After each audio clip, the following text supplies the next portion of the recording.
Well, good afternoon, everyone. Welcome to Ham Radio Basics Live, Season 4, Episode 26. Ham Radio News and Updates, July 1st, 2026. Happy July to everybody. And in advance, see who is here. Cooley, welcome. Andy, welcome. Good for having you guys stopping by today. First and foremost, I want to wish everybody a very happy 4th of July coming up. It's on a Saturday, which for me, if holidays are during the week, I have to take a paid time off date to, there's a whole story in and of itself about that. But I'm going to be able to enjoy the holiday this weekend. We have a clubhouse at the complex that we live in, and they're going to be having a DJ with entertainment by the pool. And the usual standard fare for 4th of July. I love when somebody else cooks for me on the 4th of July. So many years, grilling hot dogs. Hey, Chris, good to see you this afternoon. So, somebody grilling hot dogs or hamburgers and corn on the cob and all. Don't get me wrong, I love doing that stuff. But you know what? I'm at the point right now where, somebody can do it for me, and that's just fine.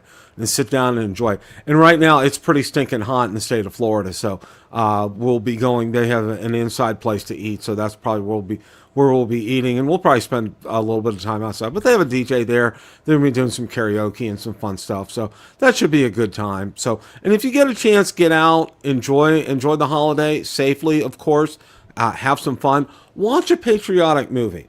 My wife and I watched.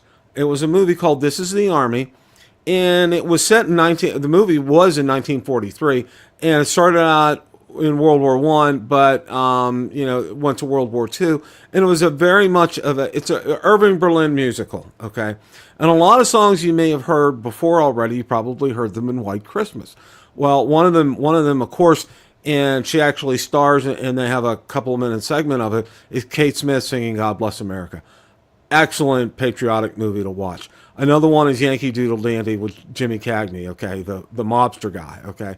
But that's another great patriotic movie to watch. Watch yourself a couple of those and celebrate and be thankful for what we got. That's, yeah. POTA most of the 4th. All right, Chris, that's near and dear to my heart. I'm going to be doing a lot more of that come retirement, when retirement hits. So,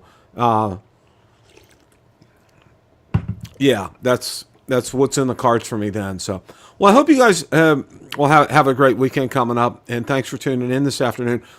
Today, it's a little bit of a different top 10. It's going to be the top 10 ways ham radios help during emergencies, and this is something that's really near and dear to my heart, and I have to say, it's the whole reason that I got into ham radio in the first place. After moving here to the state of Florida, and found out, what do you do for emergency communications? I mean, there's really, what do we do here? And then somebody told me about ham radio, and that's how I ended up getting started. And top 10 ways ham radios help during emergencies. Amateur radio has proven itself during hurricanes, tornadoes, floods, wildfires, and other disasters. Here are 10 ways ham radio operators provide vital communication when normal systems fail. Reliable communication saves lives. Let's go to the next slide here. All right. Number 10, communication when phones fail. And cell towers may be damaged or overloaded. Repeaters extend local coverage, which is wonderful. Simple radios can pass critical information. And operators relay messages between communities. And there'll be more on that coming up here in a second. Amateur radio shines when infrastructure fails.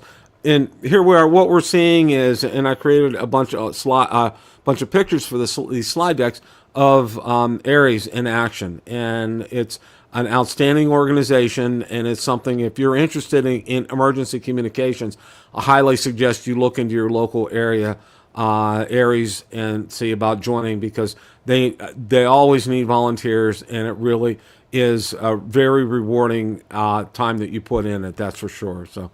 Let's go ahead and go on to number 2 here.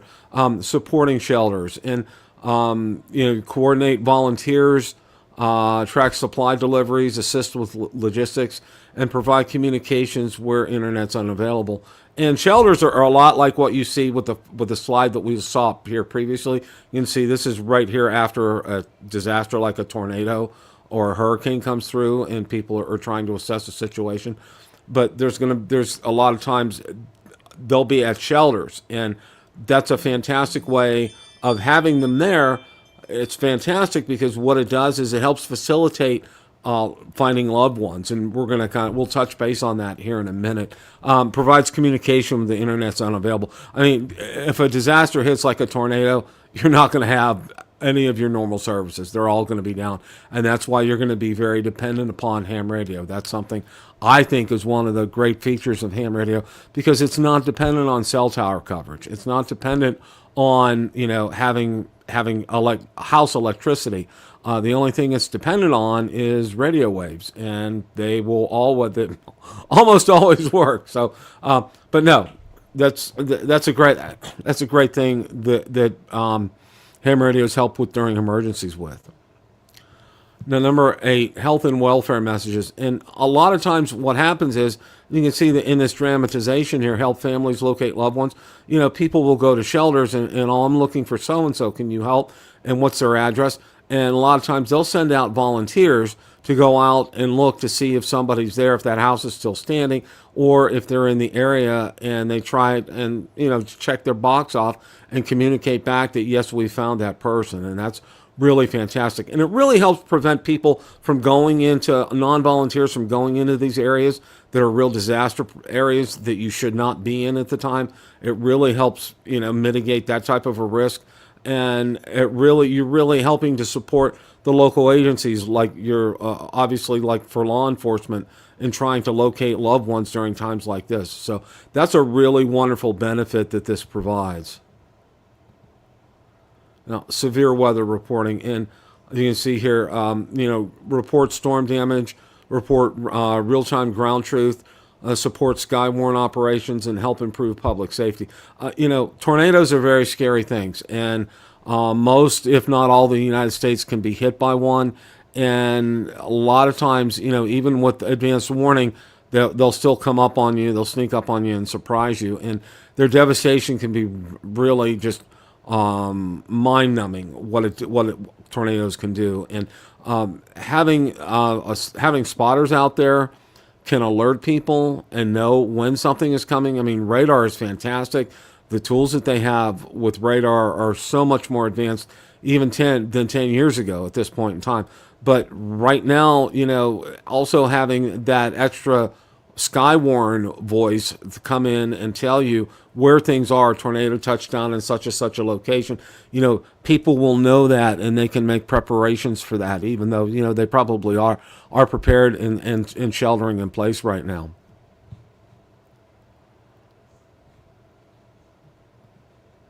Okay, search and rescue support, and coordinate search teams, relay GPS coordinates, maintain communications in remote areas, and assist command posts. And, a lot of times, when people think of search and rescue, they're thinking a lot of times looking through rubble, and I agree.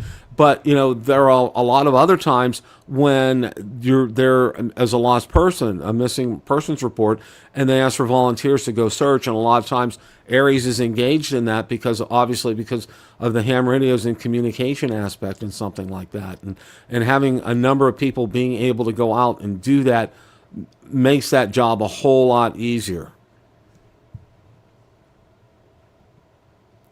Now, number 5, backup power operation. This is really important here, and one of the big reasons I emphasize with something like this that of course we all know that we have multiple methods of being able to run our radios, and you can see right here there's 2 methods in the Aries backup power station that I have depicted here. See some Bioenno batteries on top, and you see some solar panels on the bottom, and it really lends itself for these type of emergency situations when you don't have access to normal power.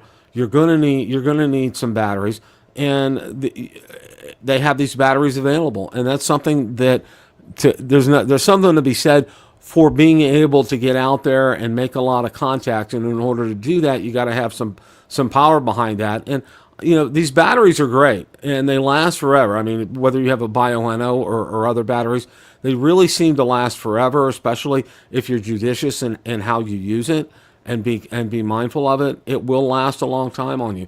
Now, the solar generators, again, they're there to help charge the batteries in case, electricity's cut off from that area and those batteries need charged up, and you've used those batteries like, hours on end, they're going to eventually need a charge. And that's what those solar panels are for, to be able to do that, to charge those batteries up, or to actually power the radio in and of itself. It can do both. And, the big thing here, portable stations deploy quickly. Absolutely. I mean, you can, a lot of people take 7300s out, I know, for POTA, and there are quite a few people that volunteer for Aries that take 7300s out as well too, because the more power the better, and being able to punch through in certain situations. And the nice thing again about this is that it really is, it's independent of the power grid. I mean, you're not dependent on having electricity, you're not dependent on even having a backup generator. Having these battery options and these solar powered options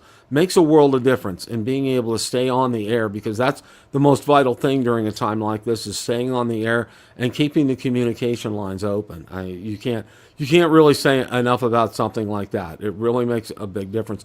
Thought local operators make a difference, and it really does. You find in an instance like this, people that know the area, that know it well, and are familiar, they make the best volunteers for an organization like Aries.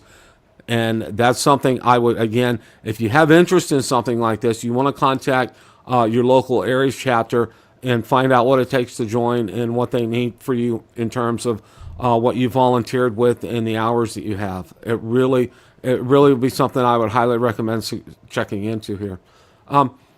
Local emergency networks, support Aries and races groups, assist local emergency management, coordinate volunteers, share situational updates. And you can see depicted here, it's just a couple of tables set up with some volunteers. But this is key, because a lot of times, they'll have a list of volunteers that they work off of, and a lot of these volunteers may not be available because they're in the emergency themselves, and they really can't get to help to volunteer for Aries. So that's why they keep lists of these people there, to be able to call them up and ask them to be able to come in and volunteer their time. And a lot of them, there's no hesitation. They'll be there in a heartbeat to do something like that.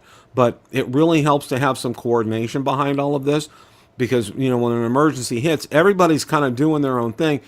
And this is why when you have an organization such as Aries, it kind of level sets the playing field, sets everything down. They have processes and procedures in place, and it really makes sense. It's, instead of organized chaos, it really does help make some sense. And it really helps because you can share situational updates. So-and-so in the south is doing a lot better than so-and-so in the north. They're having some issues with water supply up there and electricity.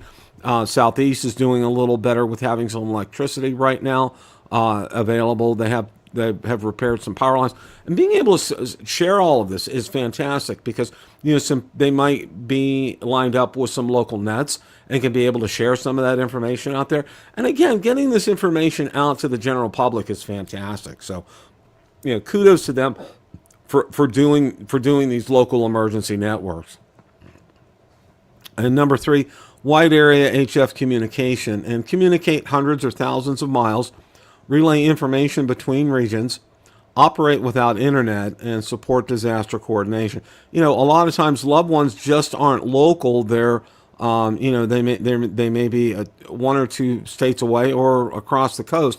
And in order to be able to let them know that you're fine, that's why Aries sets up HF communication whenever they're working a disaster event, because people may need to talk long distance to a loved one, and in order to do that, you're going to need something with some punch, like these 7300s that are depicted here, to get through to reach people. It really makes a big difference being able to talk to people, across the country, especially loved ones and friends. And it really helps support disaster coordination, because, it may not just be, this disaster may not be just to the area that you're in. In fact, such a thing as an earthquake, it may hit multiple states. And in order to coordinate communication, you may need to use a platform like HF radio to be able to do all that. So, there's a reason that they set these things up. And then, like I said, there's a lot of logistics and planning and setup behind these things. And it really makes a lot of sense. And they've shown time and time again their usefulness when they've actually worked disasters like this. Number 2, rapid field deployment. Go kits are ready to deploy. Portable antennas set up quickly. Lightweight equipment travels easily. Operators adapt to changing conditions. And you can see this is just, again, some dramatization of a Go kit and some portable antenna systems set up there. And, one of the things I'll always hark back to is like the Chameleon MPAS 2.0. It really it's such a great field antenna, and it's perfect for situations like this whenever you have a disaster. It's such an easy setup, so easy to get on the air with that, and really produces great results. And if you have enough radials, you probably don't even need to tune it. It really does a great job. And that vertical mast with the Chameleon MPAS 2.0 really, I think, does a fantastic job on that. It really helps reach out so that. But yeah, this is part of this of Aries is they have these Go kits and they're ready to go. Especially, a lot of times hams may not be where they have access to get their equipment before they're needed at an Aries function. And that's why they have these Go kits available along with these antennas. And, it makes it so much easier when they have equipment available versus not having equipment available, and you would have to go home, and you may not be able to get home right now because of a disaster. So, it's nice that they have this option. The number 1, training before disasters, and this is really probably one of the more important slides here. Is Aries helps you get ready for disasters here. The regular practice building skills. Public service events provide experience. Equipment is tested routinely, and teams learn to work together. I know here locally in the area that I live in, whenever they have parades, they're asked to volunteer for parades to help provide communication for that.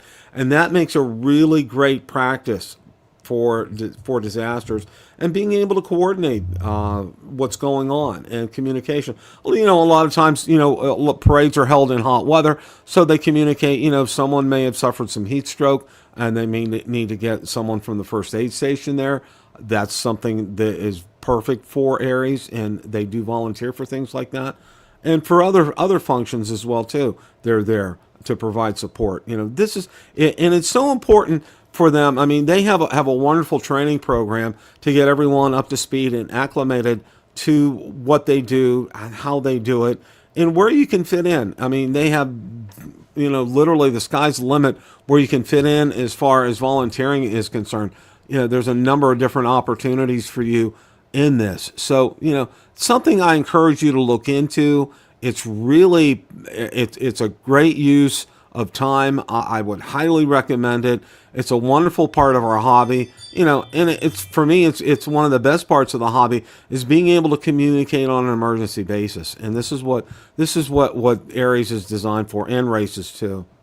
I know I haven't covered races in this, but conclusion, ham radio continues to save lives by providing reliable communications when they are needed most. Question for viewers: how has amateur radio helped your community during an emergency? And, and again, that's kind of one that's kind of food for thought as far as that's concerned. But, all in all, ham radio does make a big difference out there. It does help when other methods of communication are down. So easily, the infrastructure can get compromised here. And I really wish that we could get that message out to more people to get them to become hams. And I think they would kind of see the light of being able to communicate during a disaster like this, having UHF, VHF, and, of course, HF as well, too.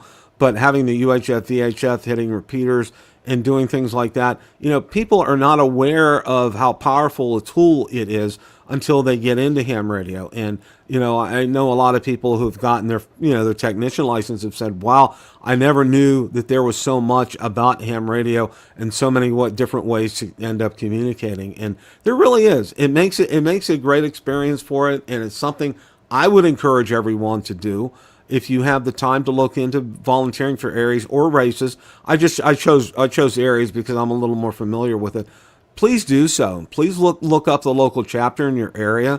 Find out how you can join. Find out when they have training available. Find out about practice events that they have, and get involved with something like this. And especially here in Florida, it's kind of critical and needed. We do have several events a year called hurricanes that try to hit us, and these are the time when people from Aries shine and make a big difference, and other volunteers as well too. So that's all I have for today as far as the presentation is concerned. And again, I want to wish all you guys, and thank you, KY for TK, or afternoon, yeah, and Chris, and Cooley, thank you, and Hendo, thank you guys for stopping by today. I really appreciate each and every one of you for stopping by and watching us, and taking time out of your week. It really, really makes a big difference.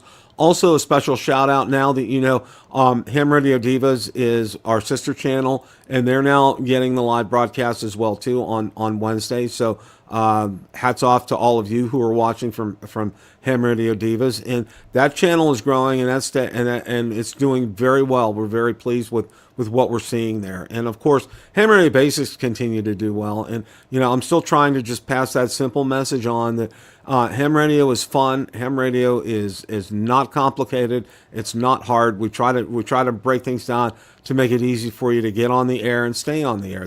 That's my goal, and it's always has been and always will be. Thank you, Chris. Appreciate that. And again, hope each and every one of you guys have a great, happy, safe 4th of July. And as always, guys, it's a great day to make a QSO. 7 3s, everybody. Have a great rest of your evening.